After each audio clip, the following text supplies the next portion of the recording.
0,71 à une voix. À un siège, oui, plutôt. À un siège.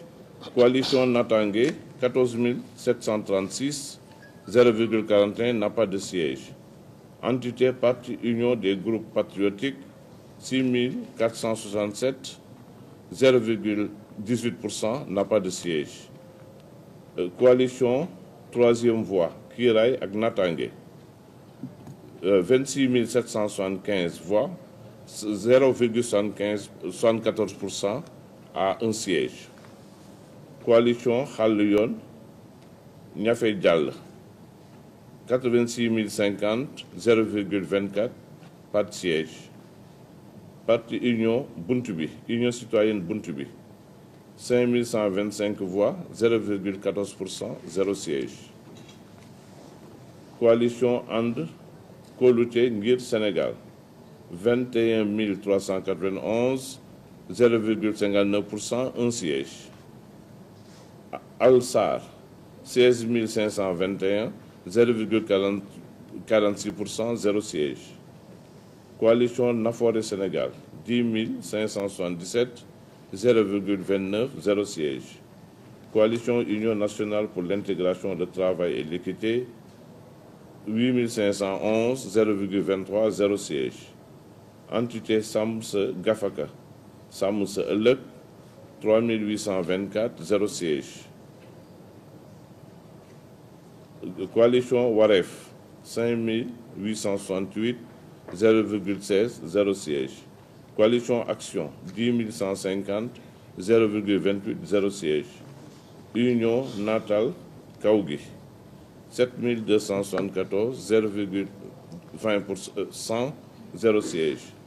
Coalition Dundu, 9 686, 0,27, 0 siège. Coalition La Marche des Territoires, Andu Nawlé, 47 636 voix, 1,31%, obtient un siège. Entité Les Nationalistes, 26 876 voix, 0,74%, obtient un siège. Coalition Manko Liggéeyal Sénégal, 11 733, 0,32, 0 siège. Coalition Dekkal Teranga, 16 446, 0,45%, 0 siège. And Liggéey Kat yi, 12 881, 0,36%, 0 siège. Parti Ensemble pour le Sénégal, 16 482, 0,45%, 0 siège. Coalition And Bessal Sénégal, 20 765, 0,57, obtient un siège. Parti Garab ADS, 68 50, 0,19, 0 siège. Entité Coalition Gox Yu Bees, 15 510, 0,43, 0 siège. Coalition Sàmm Sa Réew Jotali Kàddu Askan Bi, 10 171, 0,28, 0 siège. Coalition Defar Sa Gox, 5 125, 0,14, 0 siège. Coalition Fédération du Renouveau, 12 277, 0,34, 0 siège. Parti Alliance Jëf Jël, 5 045, 0,14%, 0 siège. Parti Pastef Les Patriotes, 1 991 770, 54,97%, obtient 29 sièges. Alliance nationale pour la patrie, 11 535, 0,32%, 0 siège. Coalition Farlu, 28 303, 0,78, obtient un siège. And Suxali, production, transport et commerce, 16 570, 0,46%, 0 siège. Entité secteur privé, 7 415, 0,20%, 0 siège. Coalition Jàmm ak Njariñ, 330 865, 9,13% obtient 5 sièges. Coalition Sàmm Sa Kàddu 222 060, 6,13% obtient 3 sièges. Coalition Bës Du Ñakk 19 923, 0,55%, 0 siège. Coalition Takku Wallu Sénégal 531 466, soit 14,67%, obtient 8 sièges. Entité Grand Rassemblement Les Artisans du Sénégal 16 448, soit 0,45%, 0 siège. Coalition Sopi Sénégal 22 991, soit 0,63%, obtient 1 siège.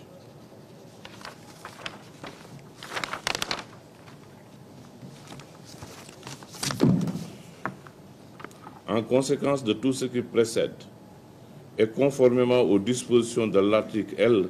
193 du Code électoral, la Commission déclare provisoirement élu Coalition Sénégal Kessé, proportionnel Thierno Alassane Sall, Coalition Pôle Alternative Troisième Voie Kiraay et Natangué, proportionnel Birima Mangara, Coalition And Koluté Ngir Sénégal AKS, proportionnel Amadou Karim Sall, Coalition La Marche des Territoires And Nawlé, proportionnel Maguette Sène, majoritaire département de Gossas, liste titulaire Adama Diallo, entité les nationalistes jël li ñu moom, proportionnel Papa Tahirou Sarr, coalition And Bessal Sénégal, proportionnel Abdoulaye Sylla,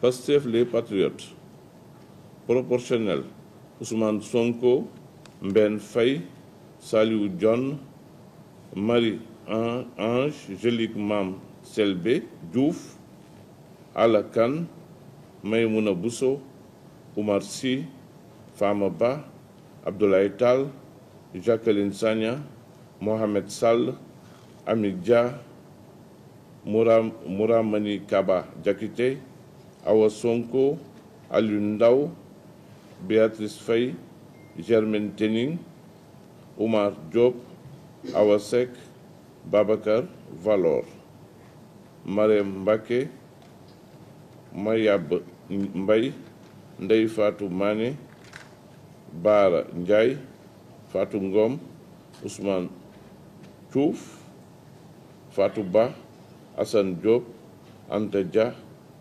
Banta Wage ou Bintou Wage ou Banta Wage, majoritaire département de Dakar, liste titulaire Abbas Fall, Mam Mariama Dari, El Hadj Babacar Tambédou, Marie-Hélène Ndofène Diouf, El Hadj Ousmane Fall, Ndak Thiam, Abdourahmane Diouf.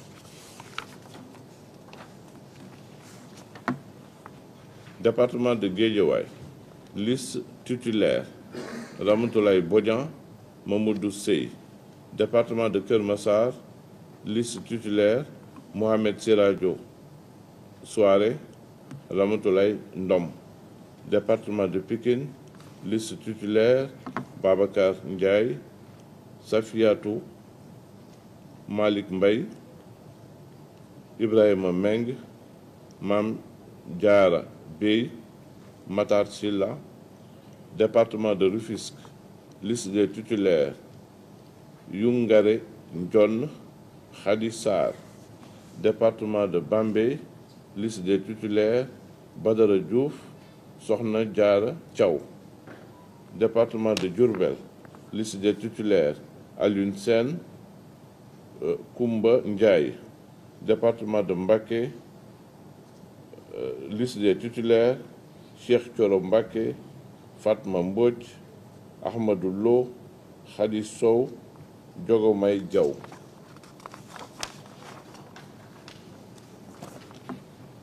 Département de Fatick, liste des titulaires Cheikh Faye, Amin Ndiaye.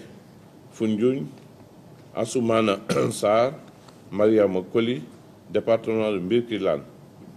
Liste des titulaires, Samba Ndang, département de Kaffrine. Liste des titulaires, Momad Talla Ndaw, Maïmouna Dieng, département de Koungheul. Titulaire, El Hadj Gueye, Ndeye Awa Dieng, département de Malem Hodar. Liste des titulaires, El Hadj Diop, département de Guinguinéo. Liste des titulaires, Ismaïla Diallo, département de Kaolack.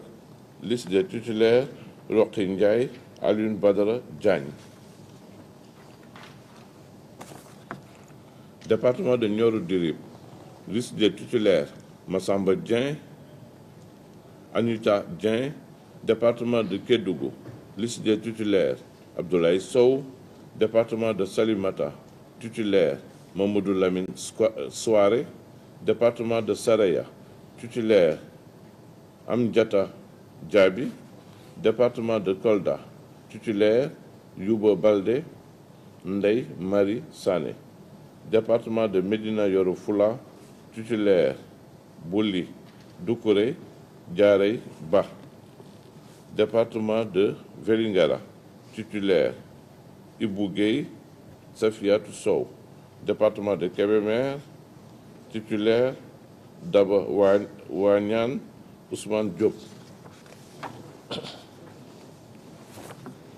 Département de Linguère. Liste des titulaires, Malik Ndiaye, Saï Cissé.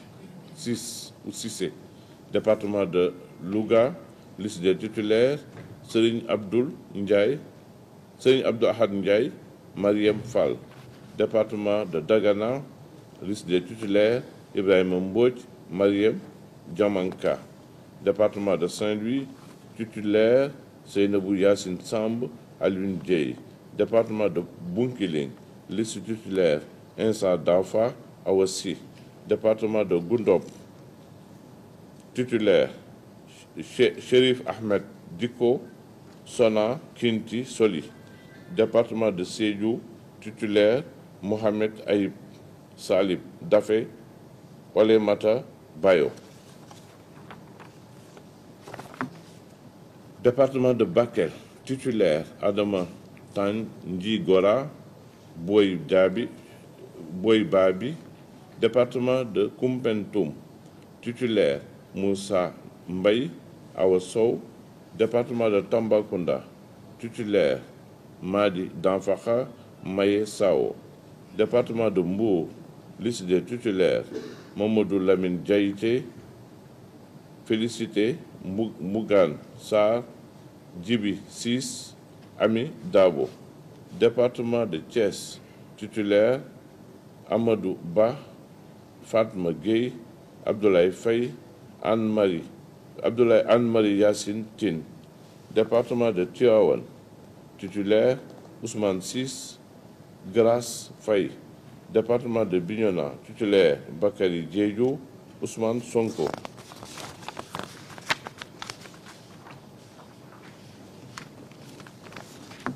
Département de Oussouye.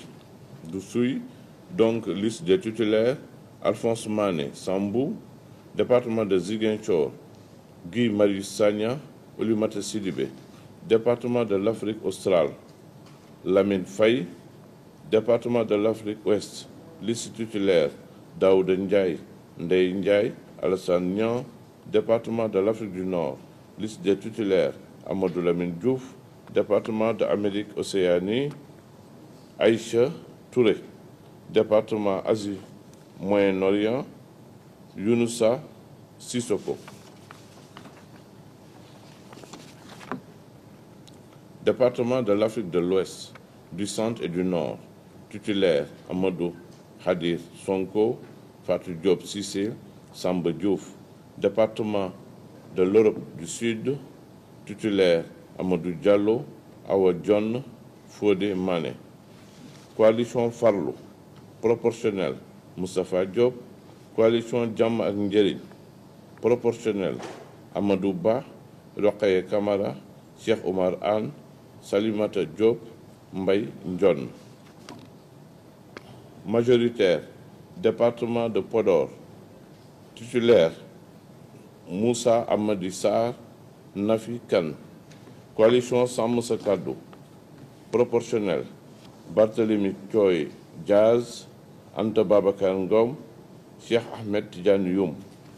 Coalition Takku Wallu Sénégal. Proportionnel Macky Sall, Fabinta Ndiaye, Mamadou Lamine Thiam, Aïssata Tall, Amadou Mam Diop, Thérèse Faye, Mohamedou Ngom, Fatou Sow. Département, majoritaire département de Kanel. Titulaire Daouda Dia, Raki Diallo. Département de Matam. Titulaire Mamadou Diaw, Aïssatou Ousmane Diallo. Département de Ranérou Ferlo. Titulaire Amadou Diallo. Département de l'Afrique du Centre. Titulaire Sokhna Ba, Baran Fofana. Département de Goudiri. Titulaire Djimo Soare. Coalition Sopi Sénégal. Proportionnel Tafsir Thioye. Voilà, mesdames et messieurs, tels sont les résultats ici du scrutin des élections législatives anticipées du 17 novembre 2024.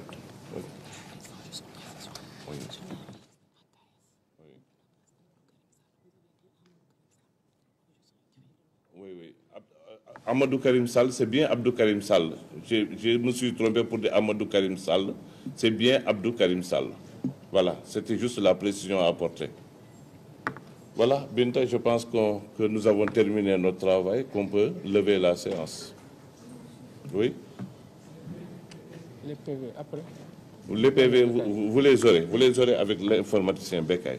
Adressez-vous à Bekay. Oui, Binta?